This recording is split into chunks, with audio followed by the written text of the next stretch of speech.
Our first pukapuka, this was really, this is the first pukapuka that we came out with, and it was really a nod to the celebration of being wahine, being wahine Māori, and just also an acknowledgement of our nannies and our mamas. And we know that a lot of our wahine, that we're not all in the same place, and we don't always understand what Mareikura means or the whakapapa to it. One of the things that we wanted to do was to be able to share with the kōrero around what it means in terms of Mareikura. So the front page was to talk and share about what the kōrero tawhitua is about Mareikura, but also to talk about what Mareikura means in this day and age. And it was written by Karen Tibble and sharing that. And then second to that, karakia. Have to have a karakia. And so we were really, in terms of wanting to make this a real standout in terms of our mātauranga, in terms of sharing our knowledge in the space, we have again put in another karakia. So this is the second one that we've done, but it's definitely a feature inside of our Mareikura book. And then we have the layout of the ngamato te marama, so the phases of the moon.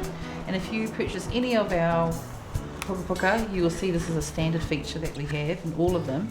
And if you're new to following the maramataka, we also have a guide that will explain to you all the different phases. So in this one, it is blank and it's starting from whiru, from the new moon, and it is intended so that if you have your own kupu on the phases of the moon, you can write them all in. If not, if you're just new to learning, then we have in here, we can get it, the phases from the Te Whānau Apanui, so you can fill them all in, fill all the names in. And why we've got that in there is because as you're recording your notes, whatever day it is, we've got a marama on the corner of each page. So if you wanted to actually record what that phase was, and then you can actually write the notes that were going on during that day. So that's just a feature. If you don't want to, don't have to. But it's there if you want to.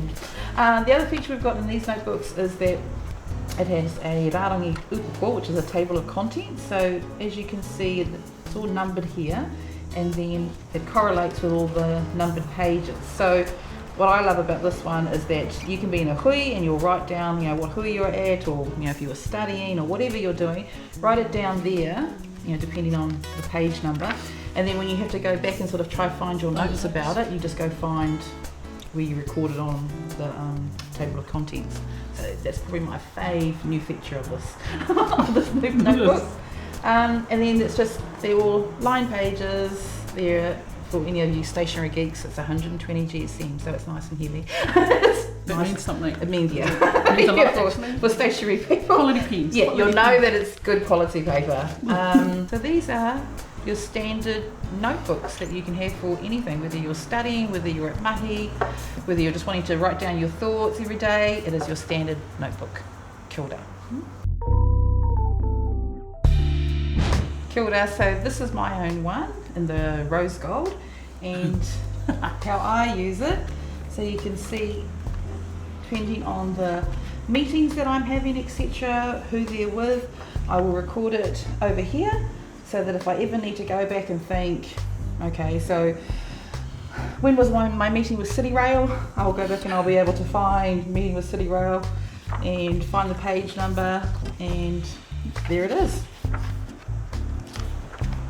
City Rail meeting. So I love this feature. It's like my favourite feature of it. So I never lose track of any of my hui that I've been to or meetings that I've had.